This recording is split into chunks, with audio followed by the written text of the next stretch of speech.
What's up, everybody? Welcome to a new episode of The Unusual Suspects. I am ecstatic about today's episode. We have a new unusual who's actually a friend who I love. Me and Kelly are really good friends with. But let me go around and introduce everybody. We have Umberto over here. He wore a nice jacket. It matches his pants. He's not wearing any underwear. So, and your hair. Are you going to get a haircut this week? What are you doing? We have to get a haircut. No. Mine's like, no. I'm in bad shape because now it's just doing this shit. But it needs to grow down here. But yours, look at his. You have a quad. Look at that. You shook it. It still moves. I know. That guy, you gotta lop that shit off, bro. We gotta get you sexy. I mean, I want to get a mullet. Yeah, get a mullet, dude. Yeah. If you do it, I'll do it.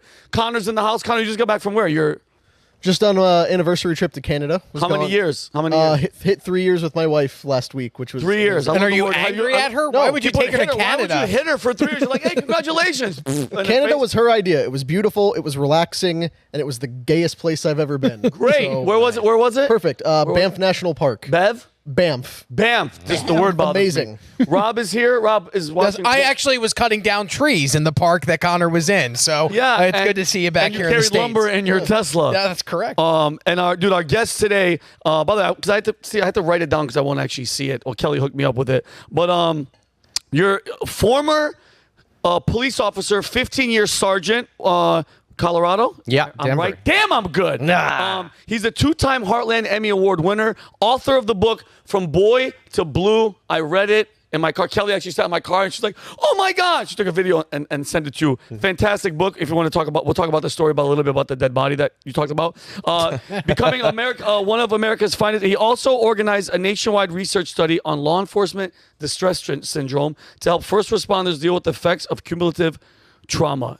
Ladies and gentlemen, Steve Warnicki. Steve, thank you so much, dude. No, thank you. This is an honor to be here. I'm super excited about this. Hang with the boys. We're gonna talk a lot of crap too. Well, I love. So Steve, because I didn't know that. What was the law enforcement distress syndrome? It's like first responders, meaning cops, medics, anybody. Yeah, so I mean, you have like PTSD, right? So you get in a shooting or something major happens, you go to a mass shooting, that kind of thing, and that can mess you up. But what's the toll of like seeing victimization every day, and everybody you talk to has been a victim of something, and like what does that do to you day after day, month after month, year after year? And I started to notice like cops have some certain characteristics that are sort of ubiquitous, right? Yeah. The hypervigilance or like antisocial behavior. And after I left the police force and started like getting a little bit different, I had to acclimate back into regular society because all my friends aren't cops and all that. Yeah. And I'm thinking, like I have changed a lot in 15 years.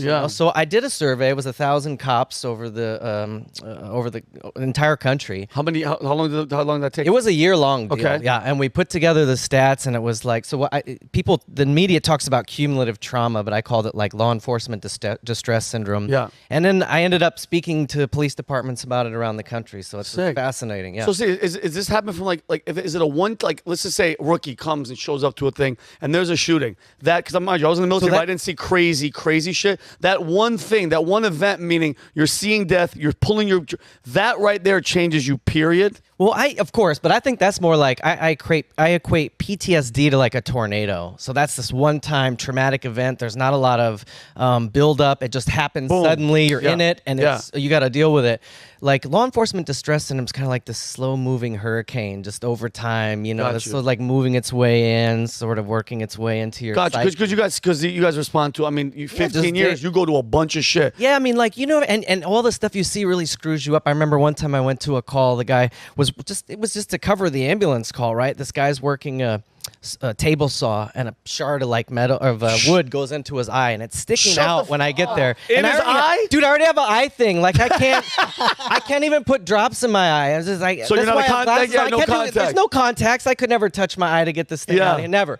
So, and from then on, like now every time I use a power tool, I'm like, get the safety glasses. Yeah. Everybody get the fuck down. It's like, Chief, relax. Yeah, it's crazy. I'm just like, everybody in the room has to have them. So just like stuff like that over time. You got know? you. You have got a million of those. So, and for 15 years, I mean, dude, it's crazy because a lot of people, because they bash the police department, defund the police, and that rhetoric towards police drives me insane. And now it's funny how all these places now, Connor, which one was it that are flipping the script? Is it Wisconsin? A bunch of all the defund the police places now are like, no, we want the cops back. And it's like, no, bitch, you guys have no idea what you're talking about. I saw a video, Steve, of people that were bashing the police department and the way that they respond and racism and all that stuff. I mean, we saw a study from the guy from Harvard that basically said, no, everything is all bullshit. Cops shoot white people just as much as they shoot everybody else. Right, yeah. But damn, what was the point that I was trying to make? The defund the police. Now that they're wanting it back, how do you feel about that whole the shift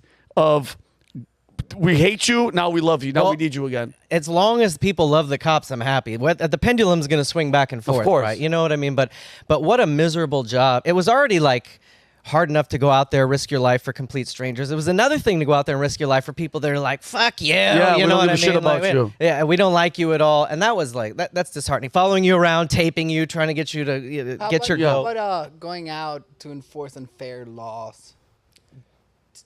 To enforce unfair laws? Yeah, like for example, the whole pandemic thing. In some cities they did send policemen out. Like until what point do police go like, okay, I'm not enforcing this? Yeah, I mean that's a tricky situation. I wasn't in the police department at that time. Thank God. But I would have been one of the guys that's like, this is not my job to be doing that. You know what I mean? So I mean, you want law enforcement to have discretion, and the more of this bullshit we see with the cops over time, the less discretion they have. Yeah. And really, it's like such an important piece of keeping of law enforcement. Yeah, and keep it in there. And that was my point. That's where my brain fart went. With Kelly helped me out.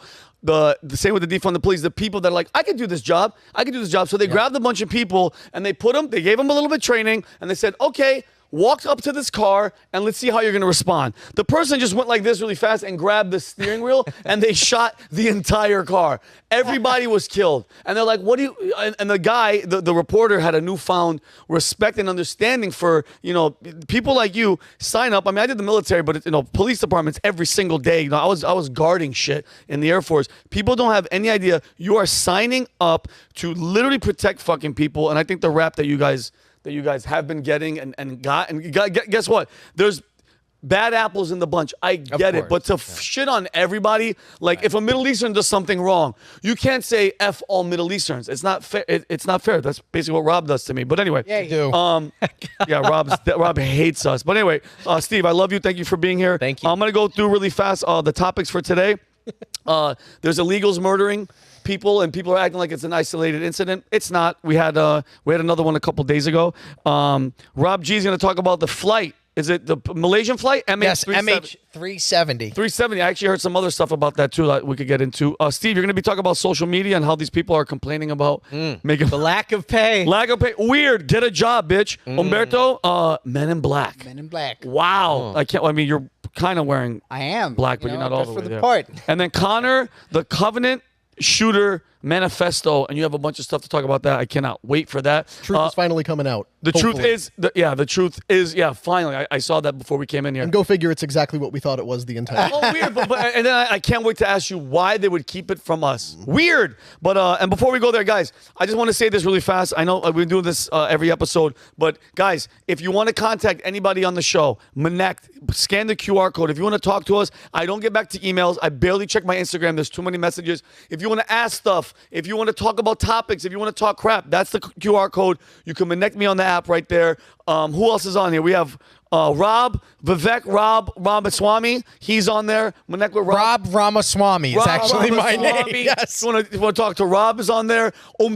President Umberto, if you were born in this country, I would vote for you twice. I would cheat illegally and vote for you twice. You don't have to. I love you. You don't have to. We might have a civil war. That's it, yeah. And I might come up and talk. Connor. So you better be nice and connect me immediately. Connect Connor as well. Connor's is on there too. You can talk about anything, writing, stories. Connor's your man. We're on there looking for story tips as well. If you tips. You have a hot scoop for us, please let us know. Yeah, please let him know. He'll give you credit for it. And there's Kellyanne Arnold. Anything from in front of the camera, behind it, podcast, life, spirituality, you name it, she's on it. Manette Kelly. Okay, here we go. First story. And I'm going to be very upset about this, guys. I'm letting you guys know right off the rip. Victor Antonio Martinez Hernandez. I want to say all 9 of his names. 23-year-old illegal immigrant with Salvadorian gang ties and a violent history was arrested for the death and rape of Maryland mom Rachel Morin. This poor girl was a mother of 5. She was hiking on a popular trail in Maryland when this scumbag demon, in daylight, rapes her okay?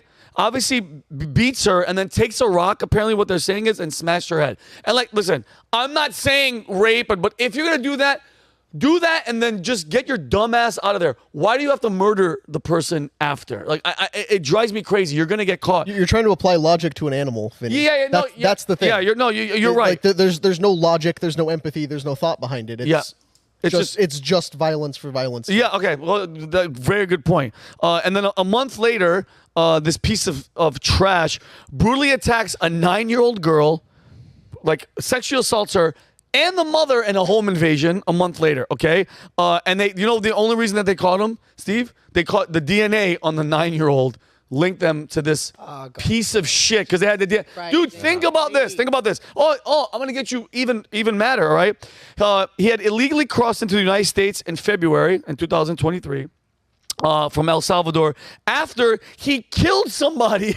He killed the girl in El Salvador. I'm not saying this with humor. It's just driving me freaking nuts in his home country, okay? And take a wild guess. How far do you think Maryland is from the southern border?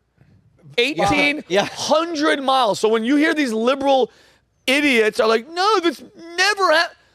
1,800 miles away. Okay, this isn't just happening in New York, which I'm going to mention that as well right here. How much you want to bet that dude didn't walk there? Yeah, he didn't walk from the border to Maryland. He got a government program bus or plane tickets, a phone. Something that the family of this young gal, Rachel Morin, paid for with their tax dollars. Think about that. Their taxes went to more than likely funding some type of government assistance program that helped this individual, this monster, get from the border to Maryland, and then he goes and murders this poor girl whose family paid for the transportation with their tax dollars. Great, Rob, freaking fantastic. If that's how he got here. But you're definitely, he ain't walking 1,800 miles. Rob, he got here with everything that you just said is 100% dead on. And you made me think even deeper. Every life lost in the Middle East, every Ukraine, Russia, bomb, fighting, anything that's our money. We're spending that. We don't want to, but they're taking and spending all that shit on dumbass shit like this. Because democracy is doing whatever the hell they want, regardless of whether the people support it or not. Oh, 100%. We don't want mass migration. They don't care. I don't. But they don't care. And that's democracy. That's democracy. Did you see, I saw this video of a pregnant girl in France getting on a bus, and these illegals grab her and kick her and slam her, and she's passed out on the floor. And people are like, what the hell is going on? You asked for it. You get it. And the blood of this girl, Rachel Morin, what was it? Lake and Riley was a little while ago. And by the way, these are just ones that we caught. There's dead bodies. Steve, you can attest to this. There's dead people showing up all the time, but nobody knows who killed them. They could be illegal. They could be not. I think this is happening too much. And I think the blood of this girl, of Rachel Morin, lands on Joe Biden, okay, Kamala Harris, the borders are, and who's that other piece of shit?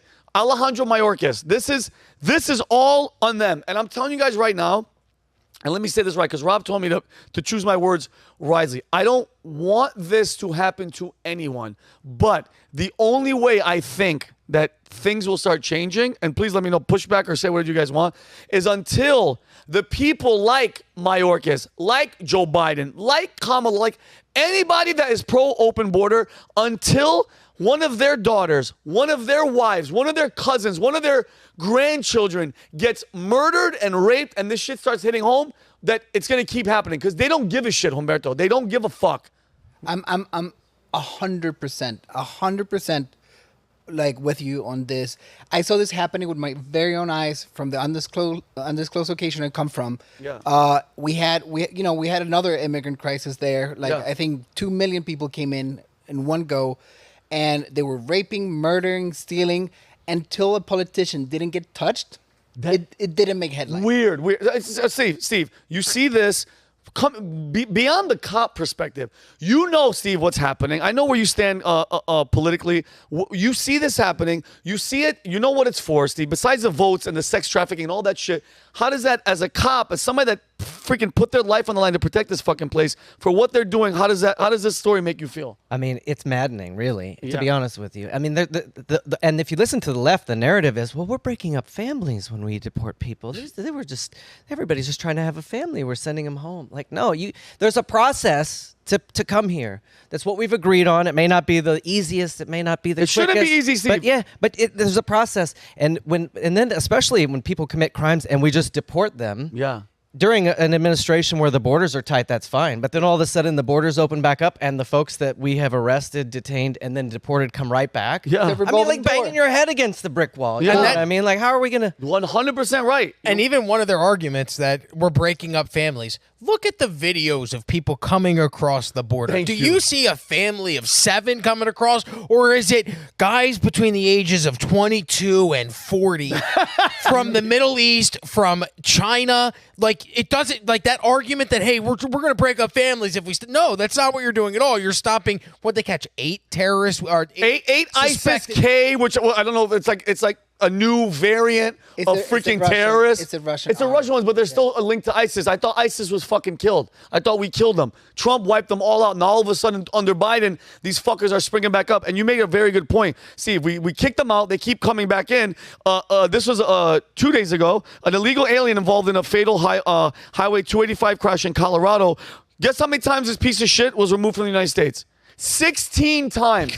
Are you? And I'm tired of them saying it's a broken immigration system. Fix the fucking thing. Stop doing it. What's crazy is in the state of California, they used to have a rule: the 3 strikes you're outlaw. If you were arrested for felonies 3 times, and it was a life sentence in prison. Yeah. Yes. Yet we can deport people who are breaking the law 16 different times Dude. out of this country, and then there's no repercussions when they continue to sneak in, except we kick them back out for them to sneak back in. Dude, I mean, I'm I was not- born and raised in Colorado, and it was an amazing place to live, and it has gone What happened? straight Like, what downhill. happened? Oh, it's the worst. I mean, that's why I'm here. Like, what happened? I mean, what, like, all what'd right, I you didn't see? want to shovel driveways anymore either because the snow. Yeah, no, of course. No, but Steve, like- what are the top 3 things that you're like, no, to hell with this? If it's 1 or if it's 2 or whatever. So I think there's a problem in America where we're the victims of our own success. You know what I mean? There really has to be there has to be law and order. There has to be a threat of violence. There has to be consequences for your actions. We don't see a lot of that anymore. It's like, I should be able to walk around and film you. What are you going to do? You can't tell me what to do. I don't like to be told what to do. This is America. You can't tell me what to do.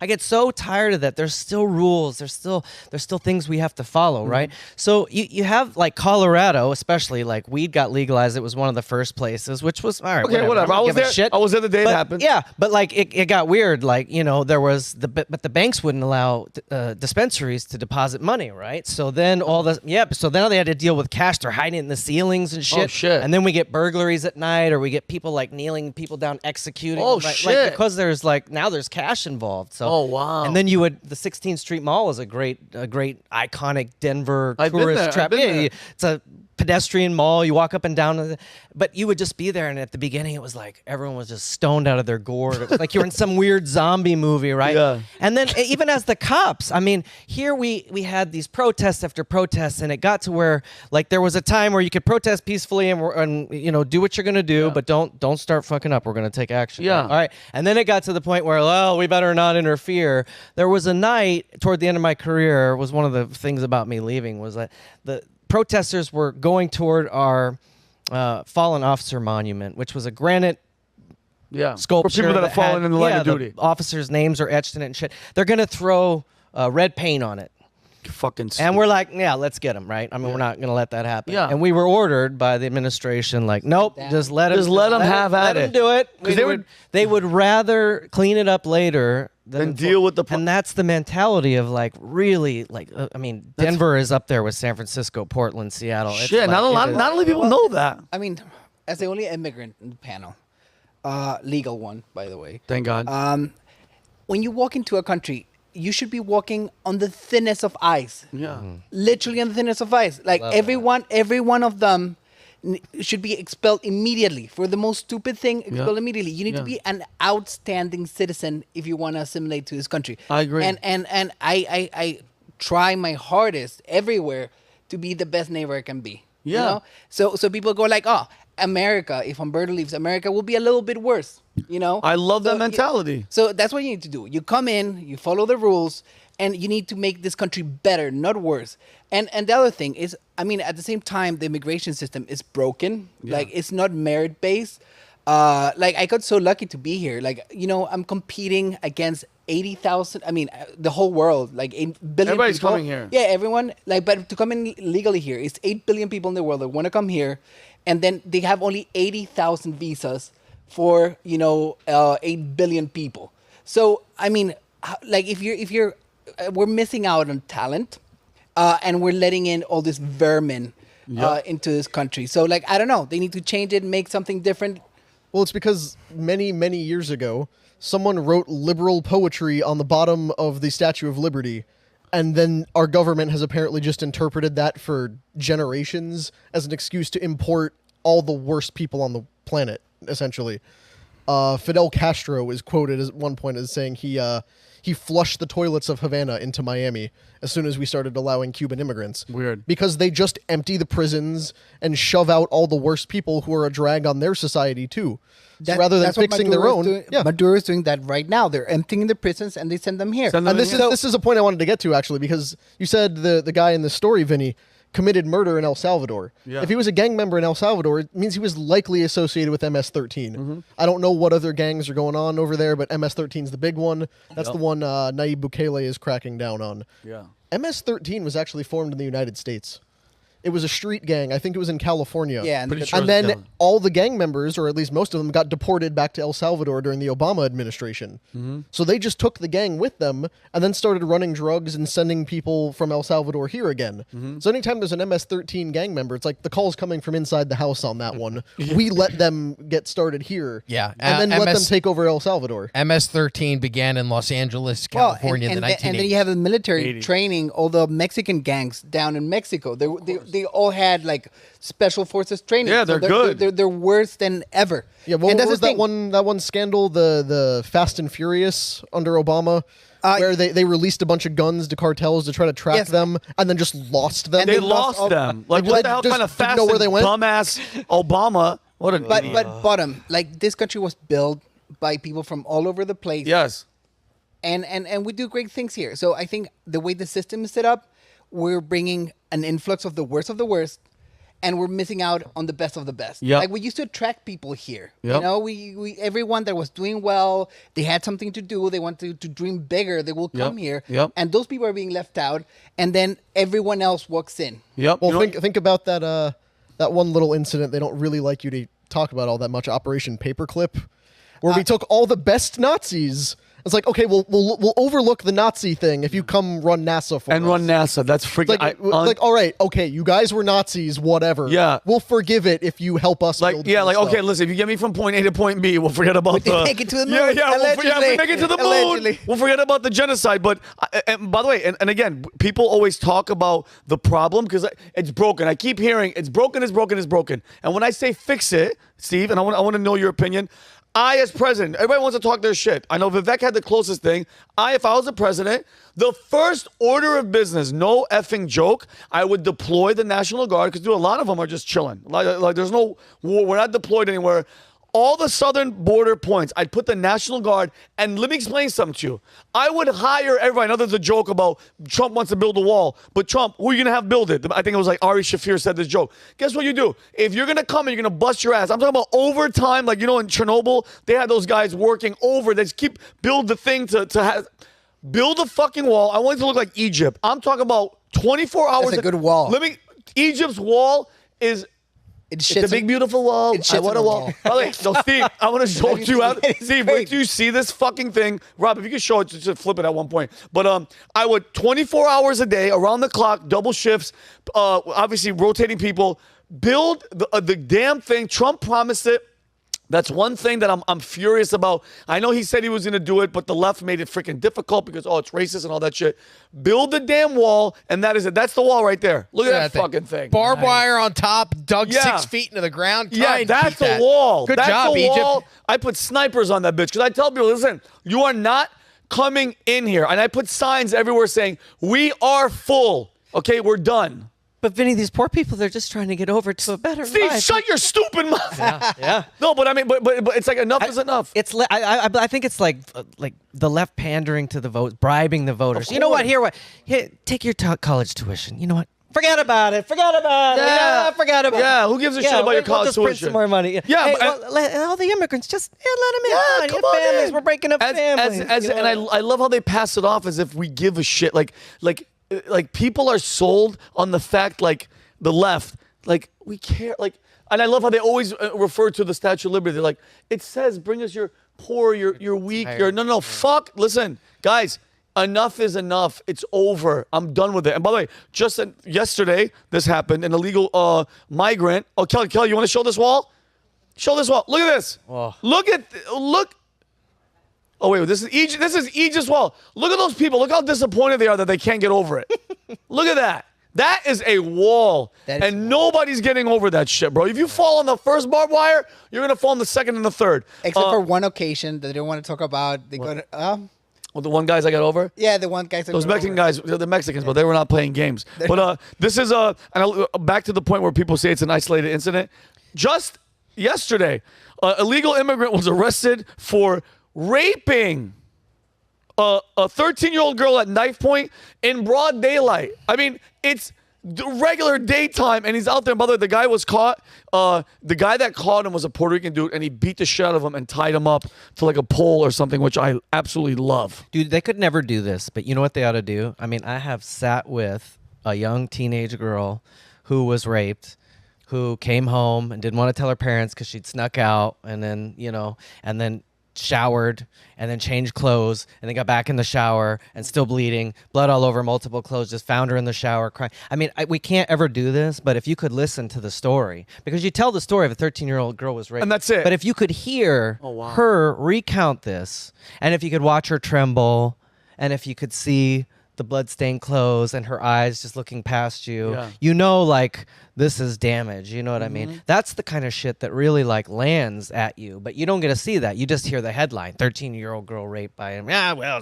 people get raped all the time. Yeah. I mean, not that people blow it off, but you don't get the sensation about the trauma, the horrificnof it until you see the her life is like, think about Steve, great point, because even like right now, I just said it, and 98% of the people that haven't dealt with it, they're just like, that's just another one, check it off. No. Yeah. And that's why I care so much about the sex trafficking and the children, because people don't realize, bro, that trauma that's done to that person, it's over for them. There's no fixing them. The psychiatry and the drugs, Humberto, just kind of keeps them under the radar of not losing their mind and killing themselves. What are you going to tell those 5 kids that they no longer have a mother? What do you tell them? Thank you. What do you tell them? What are you going to tell them? Yep. They're racist white supremacists who deserve it because, they have white privilege and you need to let in the immigrants. Think of what it means, back to the point Rob made, of your own government is taking your money and using it to import your rapist, your murderer. Holy shit. Like, that's what the replacement is. You hear the evil conspiracy theory of great replacement. We're so far beyond that. It's like, this is the great extermination theory.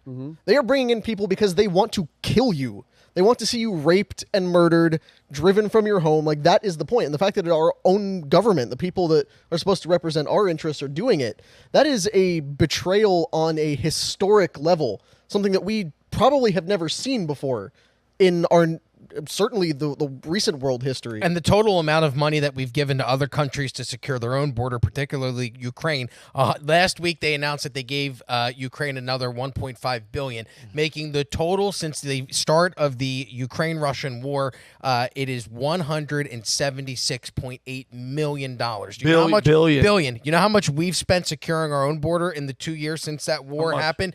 $86 billion. So we have spent less than half securing our own border in the time that we have spent spending double the amount of money to a country that most Americans have never been to, probably have no plans on going to. Can't even find on a map. You're going to give that country more money to secure their own border than ours. So this shit can continue to go on. Yeah, with our tax dollars that were spent. Yeah, Look, I got so mad I made things fall. Something on the coffee. No, it's all good, Kelly. Something on the coffee machine fell. That's how pissed off you are, Rob. Thank you. That's freaking awesome, bro. The fact that the coffee machine. Yeah, It's all about those vibrations, man. No, Kelly, it's all good. It fell on the thing. But wow, Rob, you got some. By the way, first you're talking about monoliths last week. I mean, a couple days ago. Now you're talking about okay. And can I have a disclaimer? We're not being racist here. We're being culturalists. Okay. Yes. Because if you come in and you're willing to like fit into the culture, fit into the laws, any color, any size, any creed, anyone is welcome. But if you're gonna come here with your third world shit, murder, rape, and shitting on the street and all that, it's not happening. Nope. That's the whole thing. Nope. As Vinny often makes jokes about, half of my family is from Jamaica, and it's not like my dad was born in Jamaica while his parents were on vacation. Like hundreds of years in Jamaica, my dad's side of the family lived there, and they came in like I think late 70s maybe. My grandfather always had this thing he would say. He would say to my dad, he would say to my brother and I as we got older. He said, I left the third world and the third world followed me here. They came here because things were getting bad in Jamaica. Like it was bad economically, bad culturally. It was right around the time Castro took over Cuba. They were afraid there was going to be a communist uprising in Jamaica as well.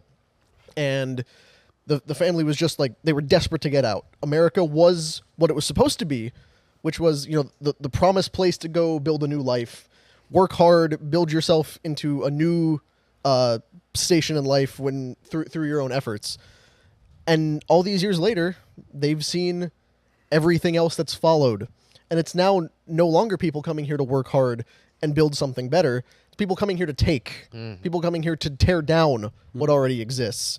And as I said, the fact that it's our own government doing it, it's a betrayal to people like my dad's parents, to people like Humberto, who worked hard and put in the effort to get here. And we're all paying the price for it, while the people responsible for it hide in gated communities behind armed guards and never feel the consequences. It took me my whole life, probably 14 years of doing everything right, going to school, getting another degree, being outstanding in every single work that I have, never committed a crime in my entire life. I paid thousands of dollars, like more than $10,000 to do the whole process to get here. So I've been working my ass off, and it wasn't handed that I'm here. Nope. Like I really want you have to work for it. So I don't understand. It makes me so angry that this good. is going on, It should mean something. Yeah. It should mean something. Yeah, no shit. By the way, and so your grandfather said what he said about the third world stuff.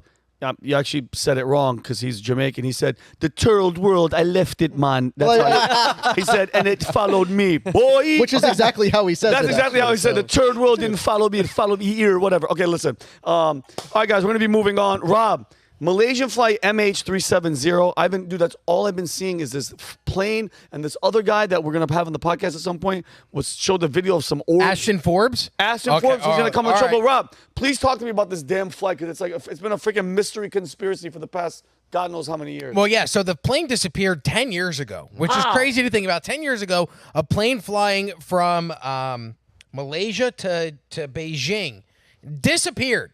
And no sign. I mean, they found some pieces, but that doesn't mean it's from the plane. But go ahead. But to think at this day and age in the social media technology society that we live in, that a plane filled with 230 people could completely disappear. 239 people on board, and the plane just disappears. And we search for it for a few years. Awesome. We never find it, and then they just give up. Well, turns out, according to the Daily Mail, if you could pull this article up, Kelly, newly detected sound signal could finally solve the mystery of MH370. According to the Daily Mail, they have used these underwater microphones. They're called hydrophones. According to this article, these hydrophones apparently picked up the sound of what appears to be the crash of a jetliner into the ocean around the same time that MH370 disappeared in March of 2014. There's a 6-second audio boost that they record, a 6-second audio clip that they found. These microphones were recording underwater for the past 10 years, even before the accident or the crash or whatever happened to the plane. They had these microphones running underwater. It's recording sound. They go, hey, this plane disappeared in these coordinates about 10 years ago. Can we go back and check the tape from that day and see? and they actually find an indication of a splash. And they say it's a rather large enough sound to impact, because they said that if the plane was traveling at the velocity that it was traveling at, the height that it went to land into the water, it would have created enough seismic activity to be picked up by these underwater microphones. They checked the tape for that date, and it turns out that there is. But they have not located the plane yet. You mentioned pieces popping up. Here's an image of all of the different pieces that have appeared or have been found from the airplane. 17 total pieces of debris have been found, but not a lot considering it was an airliner that had 239 people on when it disappeared. You would think luggage would wash ashore, but most of it is, a piece of a wing, something with a serial number that they could trace. But this entire mystery really started in 2014, not when the plane disappeared, but the Malaysian government's insistence on a cover-up. Take a look at this article. This is from the BBC, September 8th of 2014. Malaysia Airlines MH370, the persistence of conspiracy theories. In this, it talks about a bunch of different conspiracy theories that could have led to the plane going missing. One of those, Kelly, could we pull up real quick before we go to that, the News Corp Australia article? I think it might be that one. There it is. Malaysia unwilling to release the full cargo manifest for missing MH370. So when a plane goes missing, one of the first things that they do is they ask for the cargo manifest that was on the plane. That way they can see if there was any suspicious activity, if there was any suspicious persons on the plane. When investigators tried to do this on behalf of the Malaysian government looking for this plane, the Malaysian government stood in the way. They wouldn't allow the airliners to release the actual cargo transport, which started weird speculation. What was on this plane? This plane disappears. They won't tell us what was on this plane. They won't release information about the people on the plane. And so investigators start doing some research. And here's what it turns out. Okay. If we could go back to the slideshow, some of the conspiracy theories, go back to the BBC article, if you don't mind, Kelly, real quick. One more over. There it is. Nope. One more over the other way. Other way. Nope. Other way back. Yeah, there we go. Right there. Up. There we go. Nice. We did it. Right. You found the missing graphic. Kelly! Good job, Kelly. Theory. It wasn't that hard. Yeah. I know. Now go find the plane. That's it. Damn it. What are you doing here, Kelly? So, the persistence of conspiracy theories, they start going through all these theories as to what could happen, right? The Bermuda Triangle, that's a weird one. They say aliens, which we will get to, ghosts, hijackings, all very suspect. And then you start digging in. There is a very weird manifest for this flight as far as the passengers. So let's go to the first theory, which is the passengers, Kelly, if we could. And that is the graphic right there. Right there. According to the BBC, when they were debunking these different conspiracy theories, they talk about a staff from a United States chip company being on the plane. The name of the plane, where is it? Sorry, I'm looking for it now. I lost it. Freescale? Yes, thank you, Freescale. That'll help me find That's on your graphic right there. Right? Yes, Freescale. It is, okay, on MH370, there were 20 employees of the U.S. technology company Freescale Semiconductor. They're a company that makes powerful microchips for different sectors, including the defense industry. 12 of the employees that were on this plane were from Malaysia, and 8 were from China. Now, speculation is that they held important industrial secrets, but as the BBC investigates this, they admit that these people were on the plane. It's not a conspiracy. They were on it. Yes, these people were on the plane. According, everything else about these people are suspect, other than the fact that 20 employees of a highly secretive technology company based in the United States that may or may not have had secret weapons and chips were on that plane. They admit that those people were there. What they were actually in possession of, they don't admit. They don't know. There's other weird things that have come out about the flight. Kelly, if we could go to the next slide. Let's see what the next slide is here. I'm sorry for presenting it's all good. This We love this. red pill. We can go to the next one We're after live, this. baby. We're live. Okay, so then people start going, okay, this plane disappears. Where did it go? Maybe it disappeared. Maybe aliens took it. And then Reddit starts with their nonsense, which I enjoy actually. But if you start watching these videos that appear on Reddit, Kelly, if you could show me the next video. That was a Newsweek article that was talking about this video right here. If we could fast forward to the 40-second mark, you'll see, according to the internet, this is the flight MH370 that was captured on film. Look at the orbs around. Nobody knows what those orbs are, but those orbs are spinning around the plane until this moment where the plane disappears. By the way, That looked totally natural. yeah, but hold on. But hold on. never seen the orbs in the sky before? I sent it. Can you play? Okay, so Rob, and by the way, very good. What you were talking about earlier about that, and not to cut you off, Rob. Remember where you were. Ashton Forbes, who put out I think it was like a $100,000 thing to try to debunk him. He's not playing games. He showed. So he said, satellite videos show the satellite designation and coordinates clear. He goes, we don't believe that any of the sources online are the original file. You can see the second orb come out of the water in this version. The mouse changes color based on the background. No one has stepped up to claim the $145,000 bounty that these are hoaxes. So if you played this video, guys, by the way, and hold on, Kelly, before she plays it, what he's saying, if I'm not mistaken, was there was lithium on the bottom of this plane. They're suggesting that it exploded. The plane didn't blow up, but it's now these are people on the ground that were recording this thing that heard the explosion and were recording the flight because this is the MH flight in the sky. Kelly, can you play it? So check this out, Stevie. Watch this. So see the plane?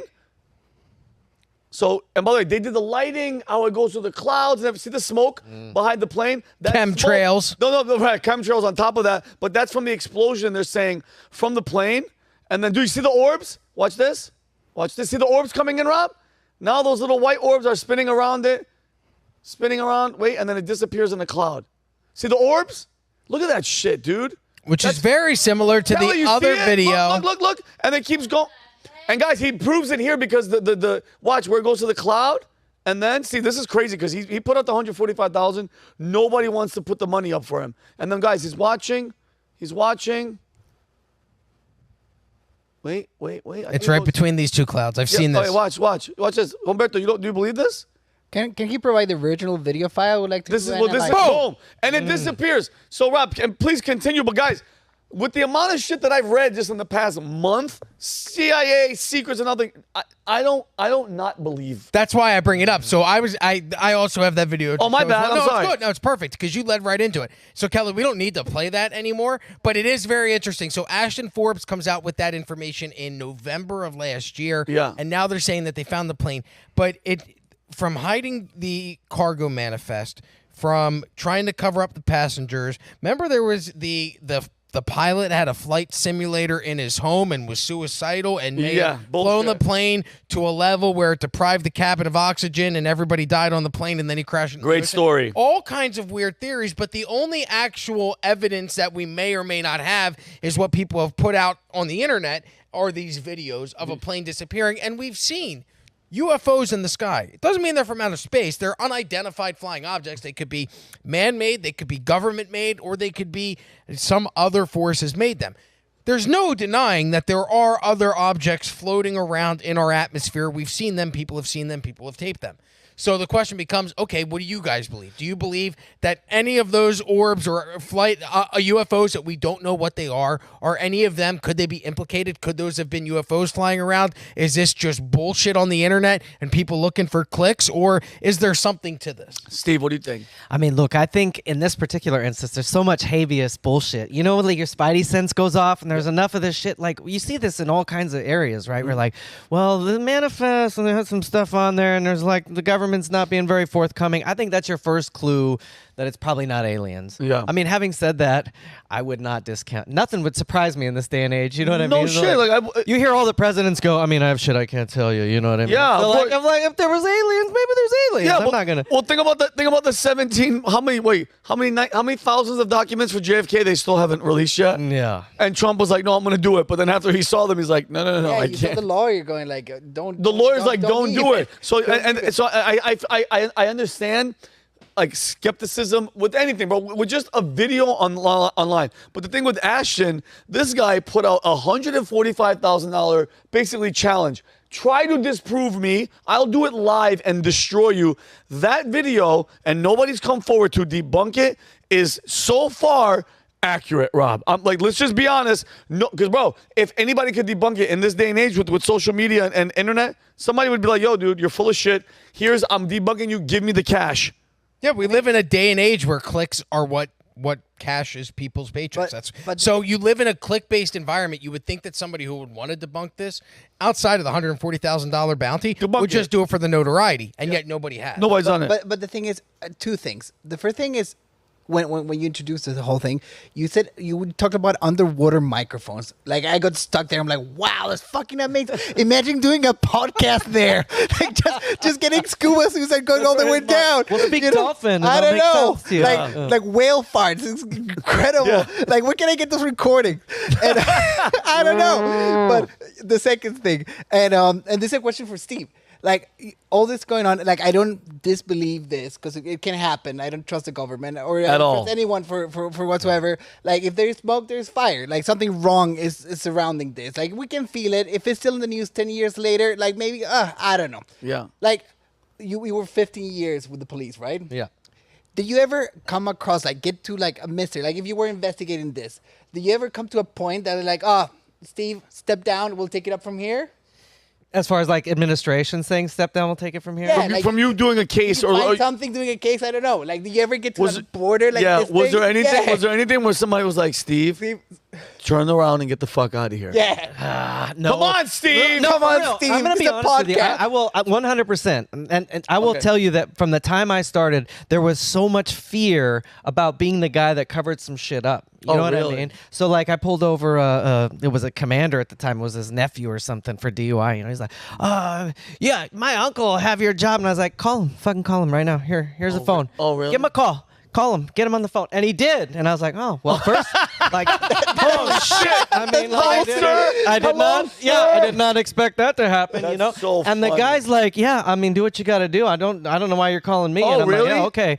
So, but the idea was really from the time I started. Now, and I think back in the day, it was a little crazier, honest. And I'm being 100% serious with you. But you were so scared of preferential treatment, even back when I started in 99, that you didn't. That kind of shit didn't go on, really. Like, whereas they're like cover stuff up. You know what I mean? But I will say that you're generally your intuition is good. I mean, I don't want to discount what this guy. Maybe he put 100. Maybe the guy's fucking taking a bath in $100 bills. I don't know. He's got all this kind of money. But I'm saying, like, that video looked like bullshit to me. It's some bullshit flash. I'm like, it looked fucking fake. I'm sorry. Yeah, It looked fake to Steve, me. it looks fake, but this guy's entire, because you don't know, and I get it. If you just showed that to me right now, and I didn't know, if I was in your seat, I'd be like, dude, bullshit, especially with that flash, the one that he showed. Yeah. But this dude has dedicated his entire life. So Steve, so I'll send you the link when we go to dinner. Okay. It's the orbs are flashing on the clouds. So there's no way they could have faked it. The amount of research this guy Ashton has put into this, trust me, once you do some deep diving, you're gonna be like, holy shit, I could see how it could be real. Well, I want you to know, like, in my heart, I'm open to everything. Really. Yeah. Like, if somebody came down right now and was like, that was aliens, damn it, I'd be like, oh, man, that's amazing. Yeah, I really am. But you truly need the That's proof. the attitude. You need But proof. I'm like, ugh. But you want proof. Yeah, I'm you like, want proof. that looks Trust great. me, once you see this guy's All right, shit, you're gonna know what we're talking about. Rob? Exactly. Exactly. Thank you for letting me bring No, you dude, on. I love you. Well, Steve, since we're already on you, we're going to talk about social media and how are they complaining because they're not getting paid? Yeah, this was interesting. And you know what's the biggest surprise about this in general? This is the Wall Street Journal. Oh, shit. This wasn't MSNBC. Yeah, You know this what I series- mean? yeah. Crazy, but and you can tell. You have to be a surgeon nowadays when you read the news. Yeah. And this is why I like this stuff, because like where we're evolving to as a society is like you can't just take in what you're hearing and be like, well, that's it. I mean, you have to have your scalpel out and be Yeah. like, what is this bullshit? You Yeah. know what I mean? Like, Yeah. what is going on? We're all reporters, basically. Yeah, You all yeah. have to do your own- Social media influencers aren't getting rich. They're barely getting by, these poor souls. Oh, no. Second paragraph. Let me see if you can guess where this is going. Go. Clint Bradley has been a full-time creator for 3 years, posting videos on TikTok, YouTube, and Twitch, where he comments on news and trends related to an online game, Fortnite. Well, that sounds riveting, by the Yeah, way. it's so fucking exciting. Despite having more than 400,000 followers and posts averaging 100,000 views, his income last year was less than the median annual pay for a U.S. full-time worker in 2023 of $58,000 based on the Bureau of Labor Statistics. The 29-year-old is hesitant to commit to an apartment lease because the money he gets mainly from online tips and sponsorship deals arrives randomly. It could vanish at any point. Don't cry. I mean, what? Wait, he's making $58K a year doing For that? doing what? Talking about Fortnite? Dude, for real. And he's I like, should go talk about I'm Fortnite. What am I vulnerable. doing? I know. What am I doing here? I'm vulnerable. He says I'm vulnerable. Oh, God. You know, this is so crazy to me because already you can see where this is headed. I with my scalpel, I see, now we've got the 1%, the rich, corporate greed. You can already see. Of course. You can start to see the cling, and we'll get to that in a minute, right? And then the oppressed artist. Everybody deserves an equal. You know what? It's like I used to just film myself in gray sweatpants, and I didn't wear any underwear. I would flap my wiener crotch. around, and then I could pay my rent. And now I can't.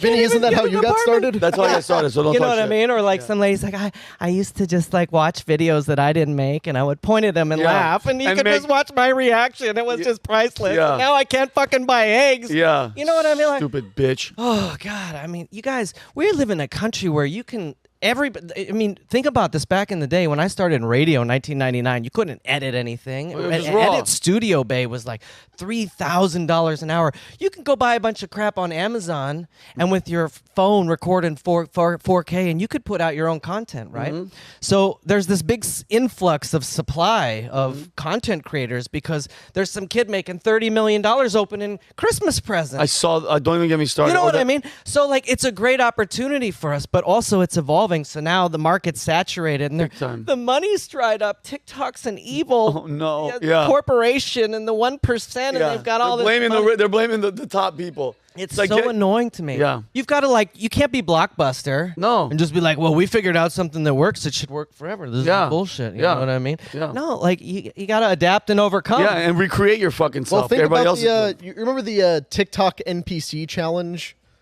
Oh, There were, yeah. like these videos where it was people they'd stream for hours of themselves, essentially pretending to be like an AI or a robot or whatever, just doing things as people gave them tips and tokens in their chat, and it was just repetitive, random little motions. It was the dumbest thing. The first 5 people to do it were making, excuse me, a crap ton of money. Because everybody was paying them for some reason. And then sure enough, you have a few hundred people, a few thousand people doing it. Nobody's making money anymore. Well, that's what happened to all the OnlyFans girls. They talk about how much money is in OnlyFans, but it's for, not that I have any experience with this, but it's in the top, like, there's only like a certain amount of people in the top 1% that are bringing in the OnlyFans account, because all of a sudden it became, hey, I could just post photos of like me in a bikini and guys will pay me. Okay, let me go do that. But what you don't realize is, for that industry, you have to be the top of the top to make Of any money. course. Otherwise, you're just putting your body out there for images and video that are going to be on the internet forever. For what? The For market- that's nothing. rent money. The market equalized. You and will they never realized- be happy. You will never find a husband, and you made $10. Good luck. Well, but there's some people out there making $100,000 a month jerking off for OnlyFans. I'm like, oh my God. Oh, I could have learned yeah, how to what do do you mean? that. That's the life. Holy crap. Don't You know knock what until I you mean? try it. Rob, pervert. If I thought I could make $100,000 doing that, I'd be like, Look at oh, this. Bro, fuck the police department. Yeah, I'd just yeah. be sitting in a room just just call whacking your off. family and be like, stay off the internet. Yeah, I'm gonna Bob, break it. Dad, dude, I block it on their phones. Go ahead, Here, Steve. here's the thing about corporations, right? We have this.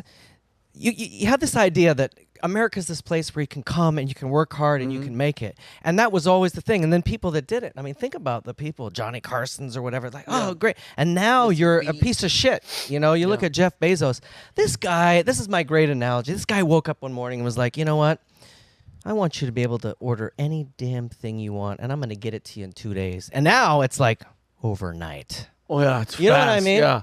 And Oh. I'm gonna get you your paper clips by 4 a.m. tomorrow morning, and I'm gonna do it at a third the cost that if you got in your car and drove down to Staples right now, you're gonna pay triple. Yeah. And you know what? It's like almost the guy deserves to have 12 private planes. Yeah, and you can everyone's watch like, shitty content while you yeah, wait. everybody's like, oh, Yeah. he's a piece of shit. Look at what he does to Amazon people. Are you kidding me? Do you know the quality of life we have now? We're like, I think I want paper clips. And Steve, want I them by bought 4 something. a.m. tomorrow Pete, morning. I bought something while we were shooting. Like Yeah. the camera wasn't on me. I bought something and it's coming tonight. If nothing It's the else, Bezos sustained the entire planet during COVID for like 2 years. You couldn't go to a for store, real. but your internet was working, and all the Amazon drivers were apparently immune to COVID because they had to work at a warehouse, load up the boxes, and like, yeah, Jeff Bezos is a piece of garbage, but he deserves all the money because this was a dude who wanted to sell books on the internet. Like 20 years ago. Well, he figured out a way to do it. I Yeah. mean, have you ever UPS'd anything? I have never sent an envelope at UPS. it's It cost me terrible. $24. It's terrible. This guy can get 9 volts to my front porch by 4 a.m. by UPS Yeah, for how the fuck $8. does he do that? UPS is just terrible. I don't know how he's doing it, but like the Magic. whole point is like he was losing hundreds of millions of dollars. The guy kept with it, and you know the thing we never think about. We always like as humans just think about, well, look at this guy and his rich jets and his private security. Do you know how many no's and heartbreaks and blood and sweat and tears and hours and times you were just like, this is fine. What am I doing? I'm crazy. I got to give up. You know, like people have persevered to do this stuff, and now all of a sudden when they succeed, they're villainized. Yeah. You know what I mean? I agree. I And it's agree. such a crazy Bullshit. thing. Like, if I had an idea about airplanes before they were around and I invented the airplane, who should have more money? The guy that invented it and made it or the captain that flies it? You. Of course. So that's like the thing. Why the hell are we demonizing it? And if you're a YouTube or a Content social creator, media yeah. content creator, good for you. Find your niche. Yeah. Stand out, figure out a way. Mm-hmm. But it's going to take effort. It's going to take time. It's going to take years. Like everybody just wants like, well, how come I don't have a silver spoon in my mouth? You know, this is ridiculous. Yeah. Like look at Mr. Beast. I want Yeah. like, do you know that guy spent like 21 hours a day studying YouTube? Color. It was the like color 11. of the thumbnail. This actually makes me so angry. Like I lived fully as a content creator from revenue from my content creation endeavors for 3 years, and I made a really good living. You know, I will pay rent, buy things, you know, do my thing. But the thing is that making videos, that is not where the money comes from. You know, most of my money came from merch, and merch is not fun. You're not in front of the camera like shipping things. Yeah. You know, I will sell mugs and T-shirts and this and that. I will mark them up, you know, like outrageously. Yeah. Probably like 100% markup, but I will still have to go to FedEx or whatever, ship them out. Then you have all the monetization things, and most of these people, they just suck. Do you have any of those mugs left? Because I would drink out of a Humberto mug every day for the rest of the all day. day. We should have them here. It's like a little chili mug. I might have a few Just mugs. your face with the little pit vipers on them. I want one. by High the way. quality merch Me right too. there. We should have one, but the thing is, creating the content is one thing, and the business endeavor is the other part. Even in the OnlyFans thing, that you know, selling tits is the easiest thing you can do in the world. Like, there's big demand for everything, but these women, they're actually like the ones that are in the top.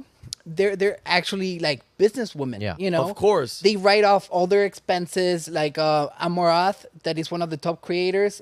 She's on Twitch and OnlyFans. Don't look her up.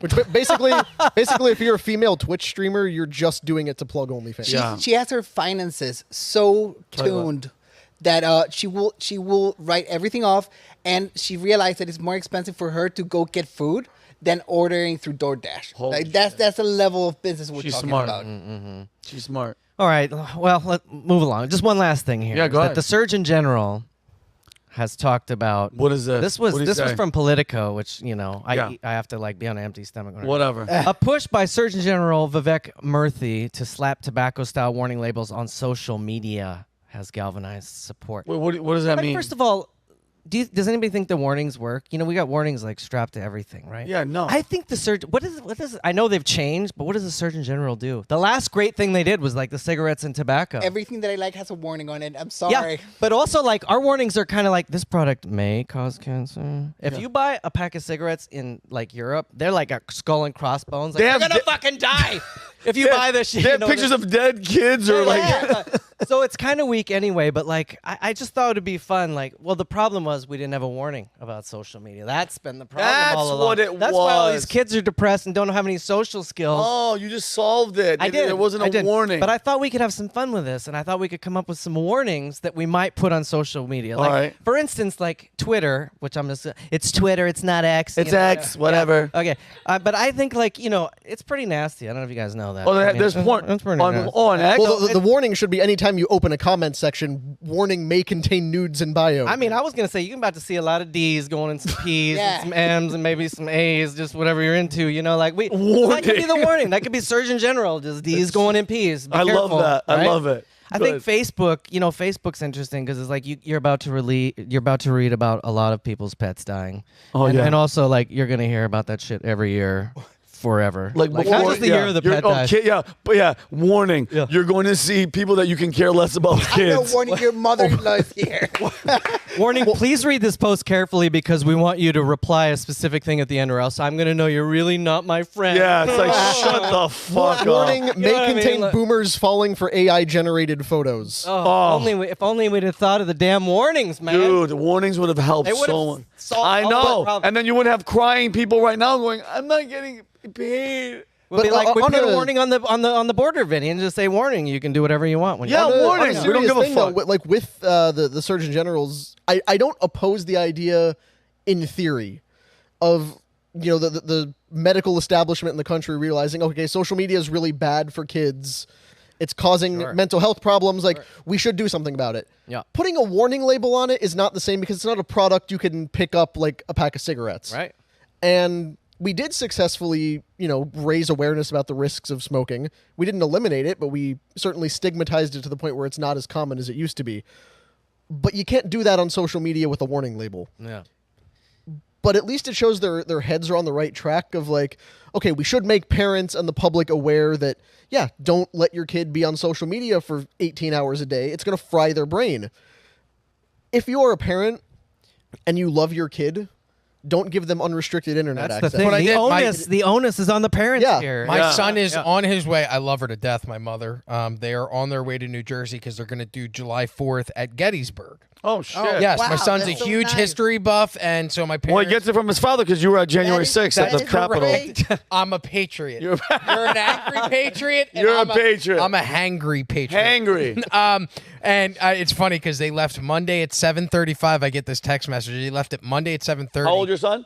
14. Okay. And by 7:35, I get a text message. She's already telling me about the baby meat and McDonald's burgers. Yes. We literally just left. I'm going insane. That's my mom. By the way, but the point is, the one thing I said before, I said, Mom, you can let him listen to Alex Jones the entire way up if you want. I don't care. Oh, I love your Yes, mom go wanted whatever me you to- want to do. He cannot be on his phone for more than an hour a day. Okay. At all. His entire limit for the day is an hour. So if he wants to split that up into 2 half-hour segments, he can do that. But he is not allowed to be on the phone for more than an hour a day, and he's not allowed to be on his computer for more than an hour a day. So he gets each one of those for an hour at a time. So that way it's limited. Hey, you have this time, and outside of that, there's 22 other hours in the day for you to go and do shit. But this doom scrolling bullshit that I catch him doing, it's driven me to the point where we have to put time regulations on it. And now when he comes back from his trip, and what we've done so far this summer, because he's out of school, you have to earn screen time. Right? Like, you don't just I like get that. screen I love time. it. If That's you would amazing. like your hour That's screen time parenting today, right there. you need America to take- learn. But it's great because I basically have somebody doing all of the shit around the house I don't want to do. You want to use your phone for an hour? You have to take out the trash on Mondays. You want to use your phone for an hour? You got to cut the lawn on Tuesdays. You want to use your phone for an hour on Wednesdays? Got to go to jujitsu. Guess what? We do bulk trash on Thursdays, so that's how you get your phone on Thursdays, and Fridays are cycling. Dude, that's a So- dying breed of parenting right that- now. Oh, shit. He's the last of the Mohicans. That's what my parents did to me. Yeah, me And it's too. why, it's why I'm a hard worker, because I was instilled from a young age, right? Remember chores? My son's friends don't have chores. Like, so they just get money handed to them whenever they want. At my house, if you want money to do something, you need to earn it. And I think that's what we need as parents, to take that role more than to just be like, hey, here, go play with this for 3 hours while I go look at OnlyFans again. And when you guys were growing up, and did you all get allowances and everything? Like, Fuck no, I had to steal money out of my Okay. dad's wallet. I did, but I had to earn it. Because I had to do I'm curious, things. what amount did you get for that? Just out of curiosity. $20 a week, but I had to walk the dog 3 times a day. I had to cut the lawn on Saturdays, and I had to help out with my brothers. See, when I was growing up, I think it started when I was like 13 and lasted until I got a job at 16. I got $7 a week. And my parents had a mandatory 30% of that went into a savings account. Oh, wow. So you would get, they would give us, my brother and I, hurts. $7. Like the government. Yeah, $7 in ones. And it'd be like, okay, like we actually had plastic cups on our bedroom shelf. It's like, okay, you put some of the money into the save cup, some of the money into the spend, and then Make you do that? I yes, love that. because, I do because that with it's my about heart. budgeting. Yeah. But the reason that it worked was because when I went into college, like right after I graduated high school, I had to start like paying for stuff. I had several $1,000s in my savings account. By from, 7 and 7 and 7 and 7. Yes, by little That bits is here and there, and crazy. it was just put away. Especially once I started getting my first paid job, money would automatically go in there once they were helping me divvy that up. But that was the structure. So, but now look at how parents are with kids or how society tells them to be. Someone like Rob, how dare you not let your son be on his phone? He's going to grow up isolated. Yeah. He's going to grow up with no friends. All of his friends are on social media. Or people might say to parents like mine, you're not letting him how could you not give him his money? He needs money to go out to lunch with his friends. Yeah. The benefits that's not how that works. The benefits of my house were better. I had a $36 allowance. I would live in a very expensive city with a company match. So if I made $100, my dad would match it. Matches. Yeah. You got a 401k with your parents. I know. Paid vacation. I know. Steve, you have something else? No, I was just gonna say, man, props to you, honestly, because I love hearing that. Honestly, I think so much of this onus is on parents, and I'm not a parent, so it's hard for me. Everyone can say, well, you can say what you want until you have kids, but man, you don't want to take your kids away from they can't see it at all. I mean, you want to raise them in a time where they have access to this stuff so they know how to navigate it. Yeah. Because it's more about teaching them how to navigate and how to make good decisions than it is about shielding them from all of the bad shit that's out there. No, because then they'll still go out and shield. Right. So Absolutely. you have to allow at least have that conversation. This stuff exists. It's out there. Yeah. I understand you're 14 and you're going to want to look at things. I get it. So I was 14 too.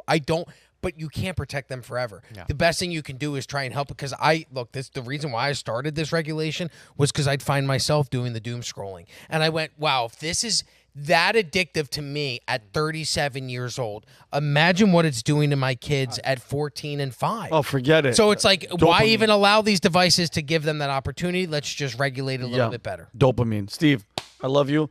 And I love the warning signs, by the way. The warning labels are going to be hilarious. Humberto, Men in Black. What the hell are we talking about?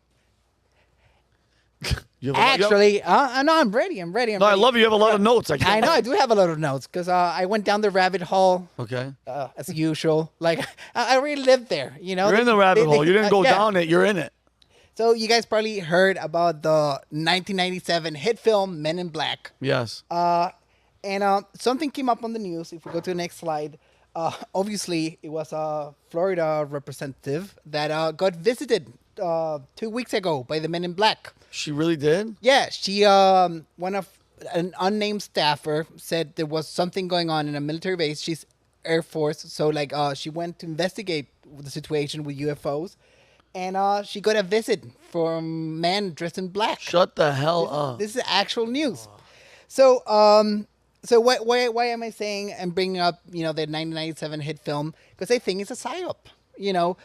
When I was doing the research for this, since that movie was so massive, and it's so culturally relevant everywhere, looking for the real Men in Black was extremely difficult. I literally had to go through corners of the internet and look under rocks, to find some information of these people. And it's a perfect psyop. Imagine you have a team, or maybe they go in pairs of people that cover up everything that the government doesn't want you to know. Uh-huh. So you release a hit movie that will take over the internet, take over, the talk, and that's where we get. So who are these guys? Let's go to the next slide. No. Wait. I prepared this video for you, okay, Vinny. I'm sorry, I totally forgot about this. Can we have sound on it? Because this is really funny. This is about a news story. Can we have sound on this? Okay. All so right. you want to show it? Yeah, because you covered this. All right, go ahead. Yeah. Ladies and gentlemen, if you will, look right here. Okay, so you did not see Biden wandering around aimlessly, freezing up, shitting himself, sniffing dignitaries, falling asleep, drinking drug cocktails, and frisking serving girls. What you actually saw were cheap fakes. It's like a deep fake, but it's just the real video that we don't want people to see. God, sounds like and I am a black lesbian. I don't know. This is why I love the internet. The internet is so It always provide, funny, I don't know, Twitter guy that made this video. I love you.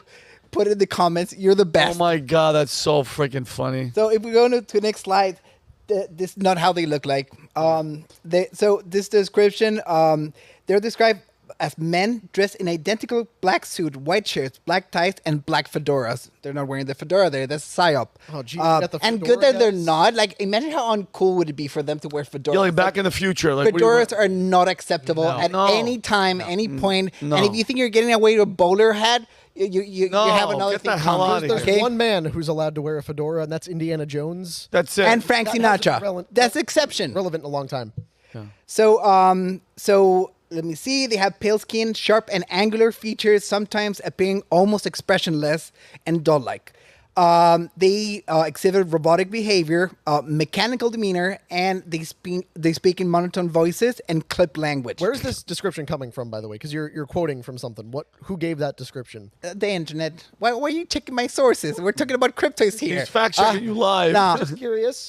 This is from actually a combination of 3 articles on this list.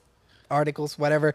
But anyhow, and the purpose of this, guys, is silencing intimidating witnesses of UFO sightings or other paranormal events.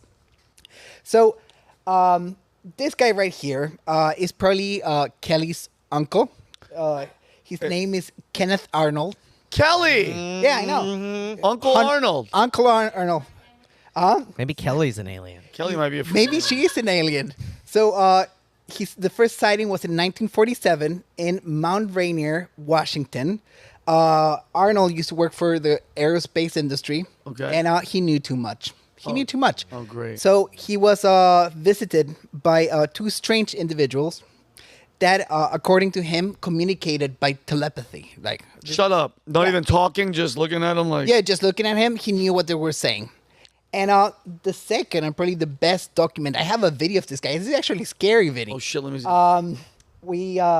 After, you guys are familiar with the Mothman? I saw the movie. Absolutely. The You saw the Mothman movie? Prophecies. With Richard Gere. Richard Gere. I'm like the only other person that's seen that movie. What a creepy movie. The phone calls. Yeah, anyway, if you haven't seen it, watch that movie. Well, this happened in Point Pleasant, West Virginia. Basically, they say the Mothman, that is a cryptoid, warns people about big disaster. The sightings of the Mothman, because these are 2 types of cryptoids. You have the Men in Black and the Mothman. Was right before a bridge collapsing in the same town. They actually have a museum there. Where is this? This is it's Point Pleasant, West Virginia. I mean, to be fair, if it's West Virginia, Could be Meth Man. you know, They just spelled it wrong. I'm not. Yeah, Well, weird. How to you get know, up in the sky? Well, the meth. That's how the crystal meth, buddy. So what's this? So this is the actual sighting right after the incident. This is footage. That's the two guys? This is footage from a nearby hotel. Nobody knows their identity. Nobody knows who they are. And this was caught on camera. So if we can roll the video. This is the 2 guys? Yeah. Oh, shit. This they is real was deal? going pairs. Men in Black. Oh, dude, that's fucking creepy. It It is. is. It looks like the Little Rascals. Remember when they dressed up in the guy's suit? That's what Are we sure they're not just Orthodox Jews? Oh, Jesus Christ. That might be 2 Orthodox Jews. Where is it? This is in West Virginia? Yeah, this is what. Okay. Actually, this hotel, yeah, it's in West Virginia. Oh, they're not. There's no Jewish people in West Virginia. Allegedly. Allegedly. So, to close this wonderful segment, apparently they come way before the government existed. There is, accounts of men in black that were usually associated with the devil, all the way dating back from medieval times. That a strange men dressed in black will come around the town whenever something weird or like supernatural happened. And yeah, so that's the Men in Black. So wait, here's my question to you though. Do you think there is actually, because I mean shit happens all the time. People get sightings. There was one. Was it Vegas? The Venezuelan guys that Yeah. they saw. They saw the alien craft land in their backyard. The alien craft flag in their backyard. Do you think that these people are actually going and talking to these people, like meaning with no record, no law enforcement, or is it in cahoots with everybody else? Vinny, you worked in the military. Yeah. You worked in law enforcement.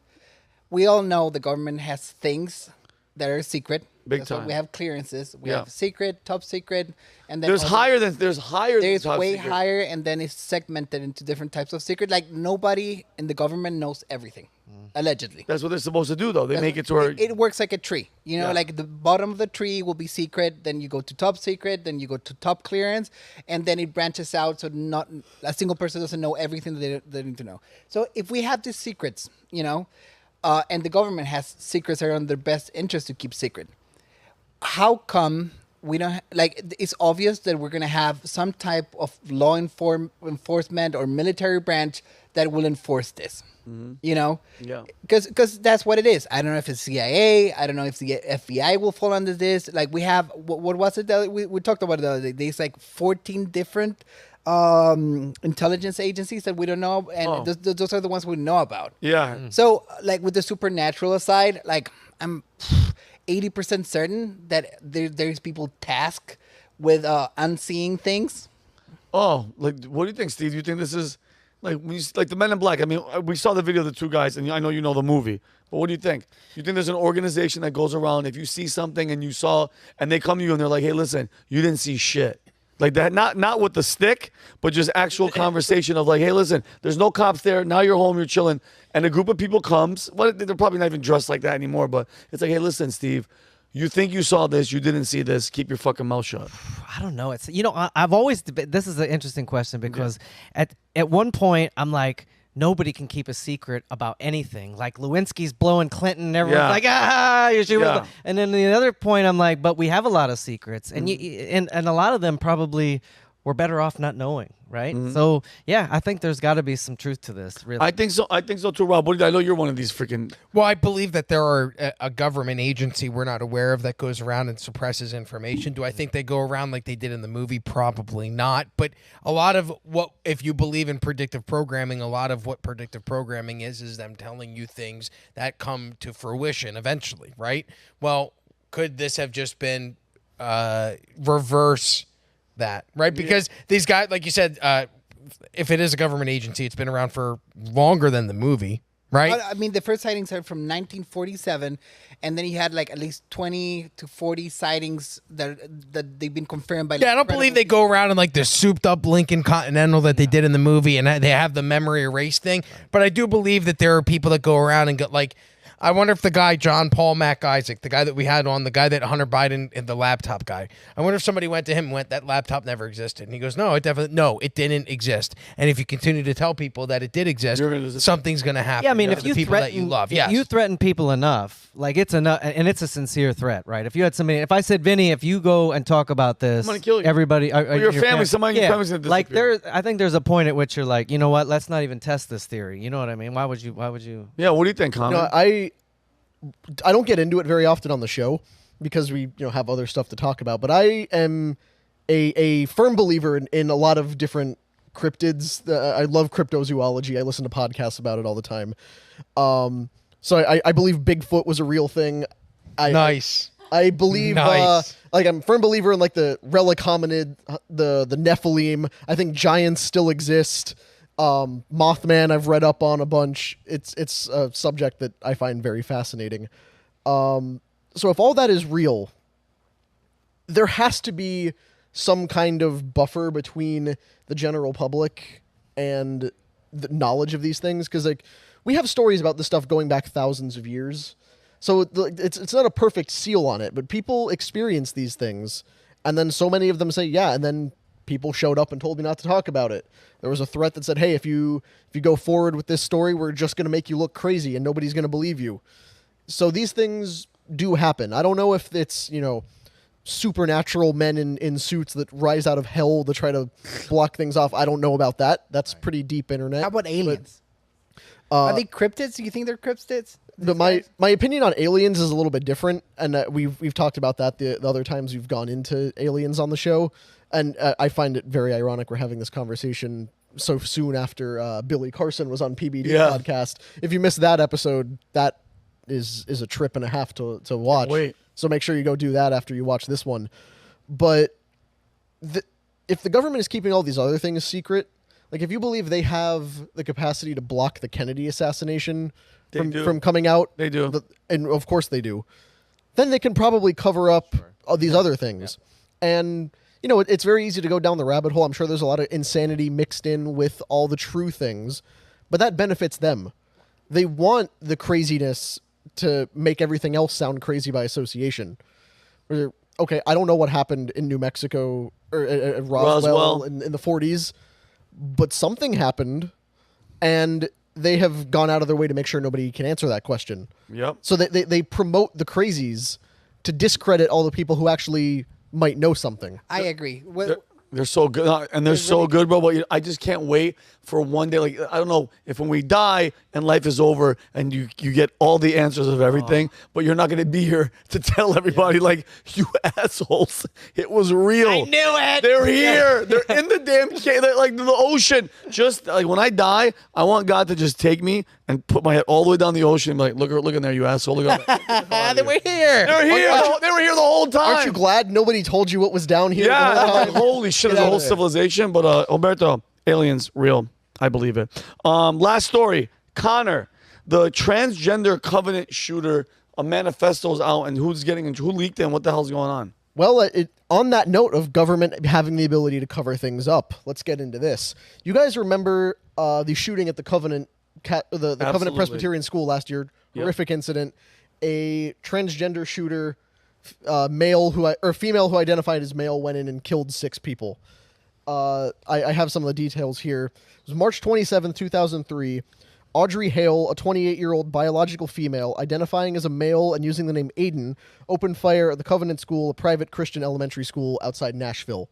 I'm sure we all remember many of the details about that.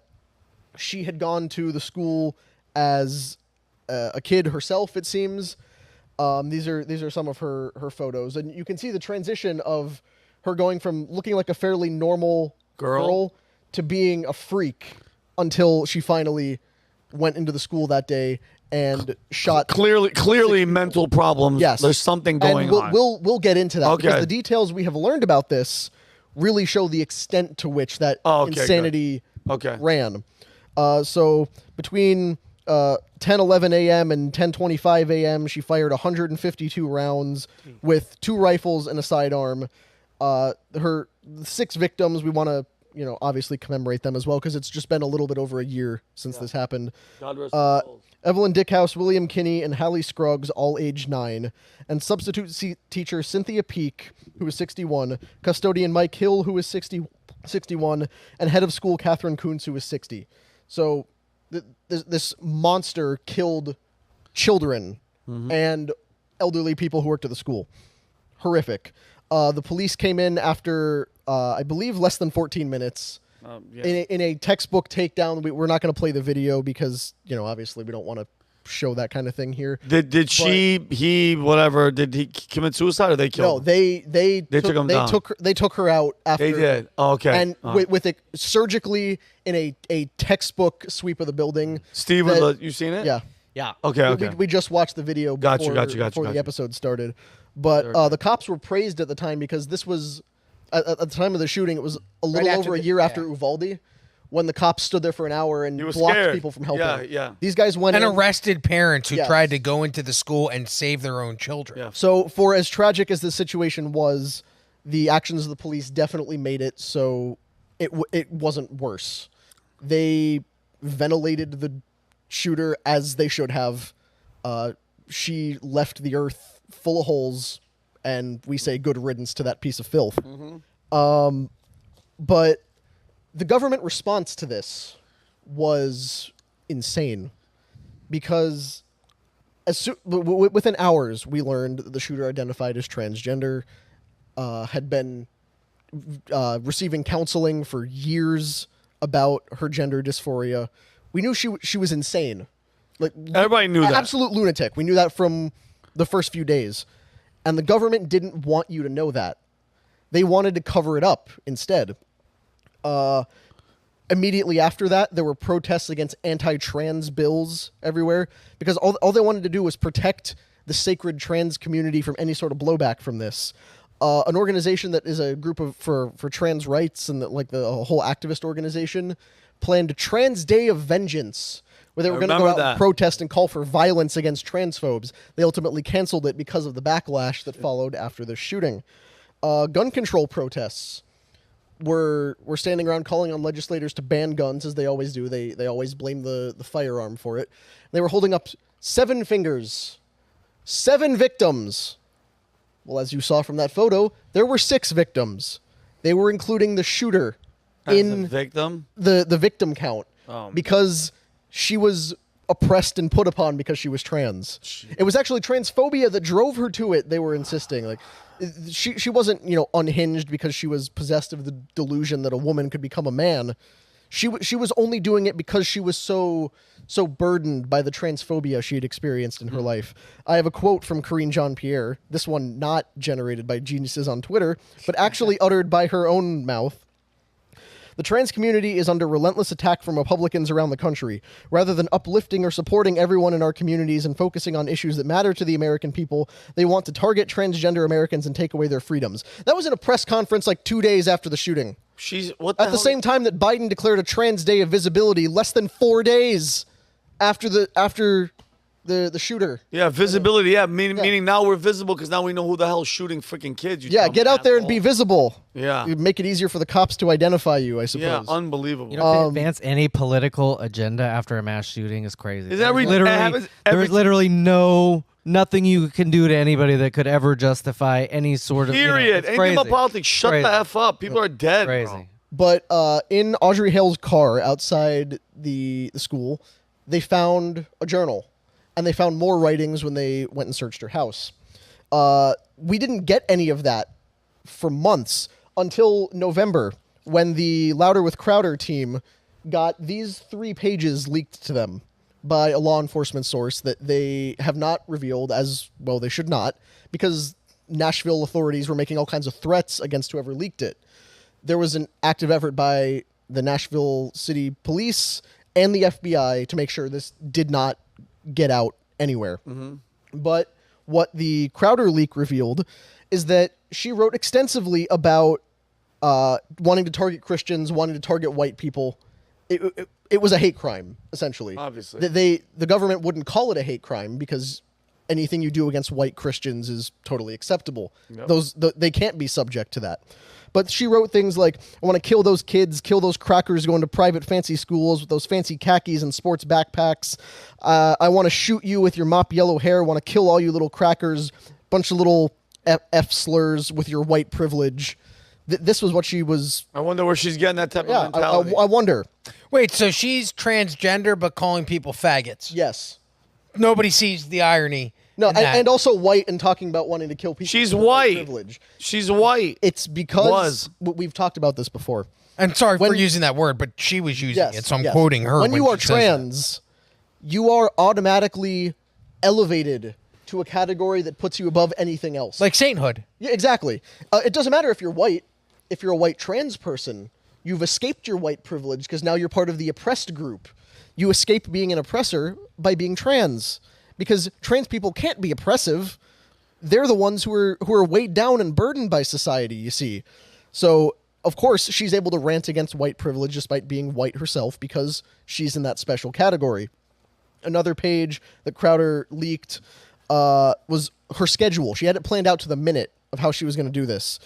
Oh, damn. Hey, you say what you want. It was her death day schedule. She said, I can't believe I'm doing this, but I'm ready. I hope my victims aren't. Might be 10 minutes tops, might be 3 to 7. It's going to go quick. I hope I have a high death count. I'm ready to die. Ha, ha, ha. Holy shit. And you see, like, this is the deranged scrawling all over the paper of someone who's clearly mentally unhinged. Uh-huh. Like, this is the type of... Don't the people around them notice? Like, I would think that if my kid was writing in a diary... We'd have all kinds of things to talk about, but I would call it a journal, buddy, first. Yeah. But second, like, I would think that I would know that he's having these thoughts. So, believe me, I'm not trying to victimize the villain here, but how does nobody in this person's life be able to look at what's going on in this person's mind and their behaviors and their actions and see that something is clearly fucking off with them? Oh, well, I'll get to a little bit of that in a minute, because there might have been people who knew about this. And of course, anytime there's a school shooting, you always hear the line, he was on the FBI's radar. Always. There were always reports. And then they forgot about him. They just never do anything. It's almost like they want to have it happen. Who's to say? But much that was, like I said, that leak from Crowder was in November, and then we heard nothing. There have been lawsuits filed against the FBI, against Nashville. They have not put anything else out until about month ago, towards the beginning of this month. The Tennessee Star has been doing extensive reporting on it. They apparently obtained a leaked version of the entire thing. This is a conservative news outlet in Nashville that is spearheading those lawsuits and doing most of the reporting on it. Most of what we've gotten has come from them. This is, the Tennessee Star's editor-in-chief, Michael Patrick Leahy, who I will touch on a little bit in a moment. But they have apparently reviewed 46 pages of this journal. And they said, they've found all sorts of other things surrounding it, like FBI memos talking about how, if we put it out, if we release the legacy tokens, that's FBI talk for, manifestos and other writings, it's just going to cause conspiracy theories. Conspiracy theories start when you cover up the document, not when you publish it. But among the things the Tennessee Star has reported, and I have just some of the things, these were the most recent as of yesterday, but they have dozens of articles exposing little bits and pieces about this. Things like, FBI acknowledging in the memo that they want to stop false narratives, and that's really all they care about. They're more concerned about people saying incorrect things if they read the manifesto, citing unintended consequences for the segment of the population more vulnerable to conspiracy theories. But then also, the Star found that Audrey Hale had been receiving counseling and treatment for 20 years, since the age of 8, at Vanderbilt University Medical Center, where she had been prescribed SSRIs, all sorts of antidepressants, all sorts of gender transition medication as well. Starting at the age of 8.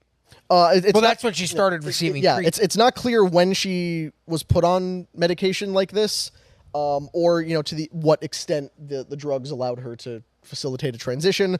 But she was on definitely drugs for mental instability, all sorts of disorders. And it seems like they may have even known that she had violent tendencies. And rather than trying to give her counseling to get out of that, it seems like they actually facilitated her delusion by being trans-affirming, because Vanderbilt has been outed multiple times as being behind giving out hormone blockers to kids and counseling people who, like, quote-unquote trans kids into their, continuing with their delusions. The police served a warrant against them for her medical records, but Vanderbilt has never commented publicly on this. So what the Star has gone through as they're coming across her writings, finding things like a whole write-up, 3 pages, called My Imaginary Penis, in which Audrey Hale wrote about, my penis exists in my head. I swear to God I'm a male. Then she also wrote about her desire to have a penis just so she could have sex with a woman. She talks about simulating sex with dolls, giving one doll plastic surgery to give it a fake penis so that it could more accurately have sex with a female doll. And she talked about, trans kids matter. I hate parental views, how my mom sees me as a daughter. I'd kill to have access to puberty blocking resources.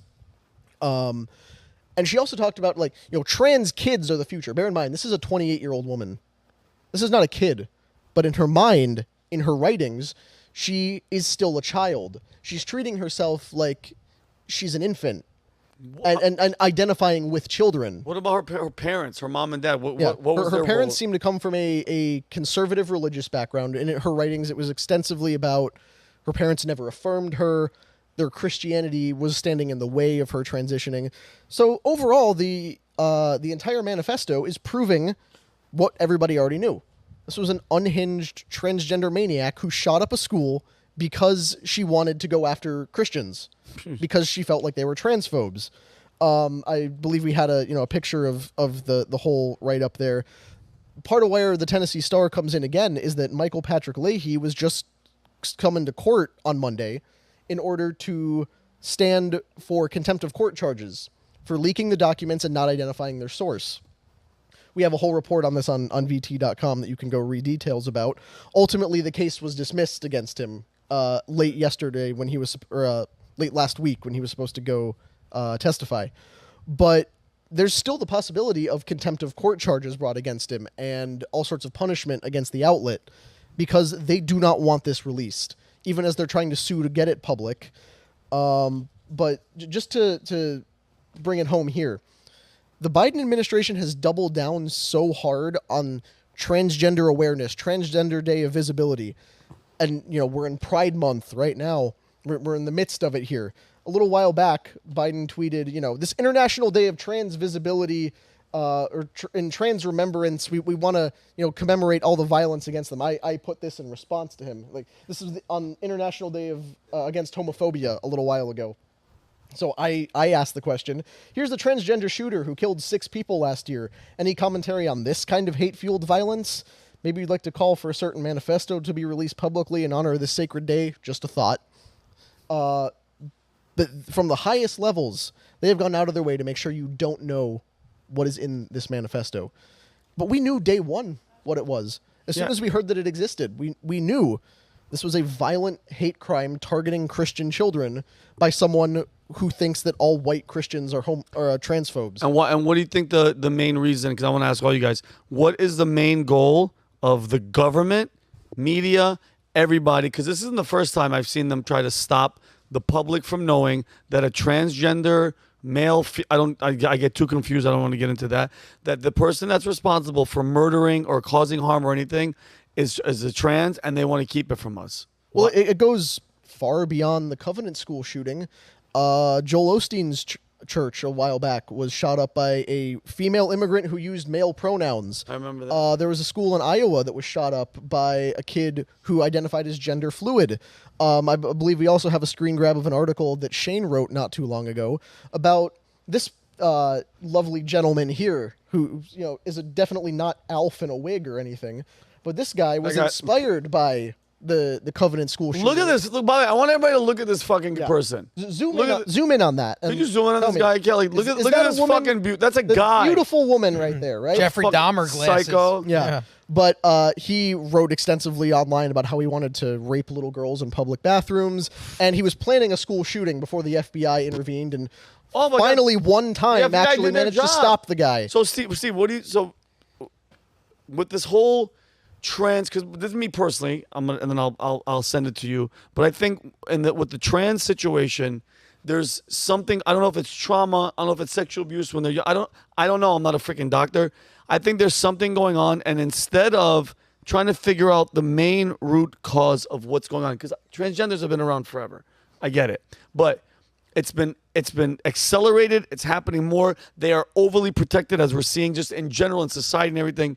What do you think, Steve, is really happening? What's going on, and what's your take on this story? I just feel like anybody's capable of different people are capable of different things, right? Sure. So it doesn't matter if there's bad apples. We talk about it with police, with teachers, it doesn't, just because you're transgender doesn't mean you're a saint and you're above reproach and that you can't do anything wrong. I mean, when you do shit like this, it doesn't matter who you are, where you come from, what group you represent. It's an outcast. It's an outlier. This isn't a thing we see in the transgender community like on repeat. So it's the red herring. I mean, it's just a sick piece of shit that went and killed a bunch of people rather than just going to kill themselves and calling it a day. It doesn't, like, why do we don't need to protect an entire group. So I mean, this is a point like we've belabored to death in other groups, right? You know what I'm saying? Like, well, one bad apple doesn't represent the whole bunch, so why can't we apply it in this situation? So why are they hiding it? Why would they hide it from us? I don't know. I mean, you can't say anything without getting canceled anymore. But good Lord, I mean, we can't talk about when you take the lives of other people. I think all bets are off the table. Thank you. Doesn't matter. Yeah, I don't give a shit. Doesn't matter who you are, where you belong to. You're a piece of shit. You are a female, transgender, whatever race. Everything should be said to the T, so we can find out what the hell actually is going on. Imagine a straight white kid in a MAGA hat goes and shoots up a school. We have that manifesto 30 seconds what after do you mean? It's on the ground. It's on every website. There's no hiding it. It's because of the group it belongs to. And the trans community is really big on violent rhetoric of like, this was never a thing with gay rights movements in recent years, but the trans community is all about, punch transphobes, shoot transphobes. Like they use a lot of that iconography all the time. And when you couple that with, Christians are suppressing you, white people are privileged and suppressing you, it's inevitable. You know what? I'm not playing these games. The thing, it's true. The thing that happens like here, and it breaks my heart when I saw the pictures. There's 3 dead kids. Okay, and those 3 dead kids, they're dead because they weren't protected how they should be protected. Like, I don't care if they're if it's a trans person, if it's a terrorist, I don't care who it is. There's 3 dead kids.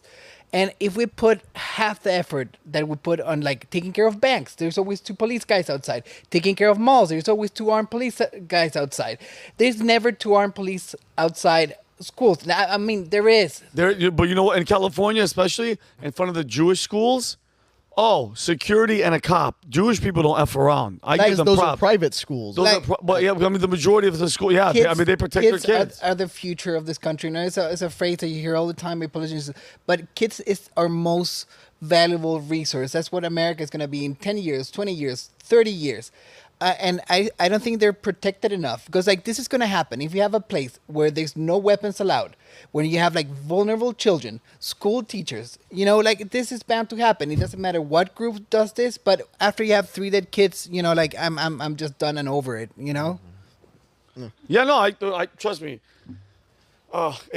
The fact, going to the gun situation, I think there's no excuse for every single school having a security guard or something. Listen, you know how far I'm willing to go?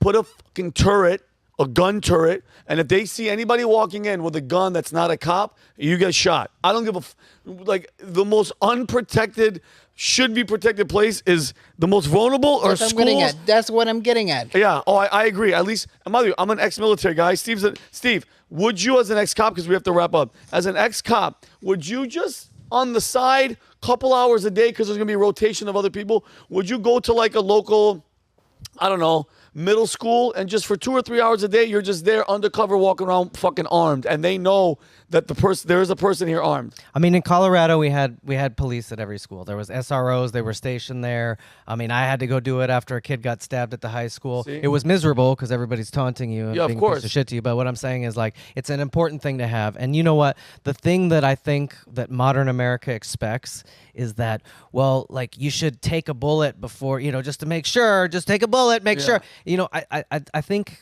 we're missing the articulation. When law enforcement takes action, they have so many people to answer to, but we oftentimes don't hear that. And sometimes you need to hear, like, what they were thinking. Like, this dude comes in, he presents a gun, I told him to stop, he didn't, and I shot him. Like, that's a reasonable thing.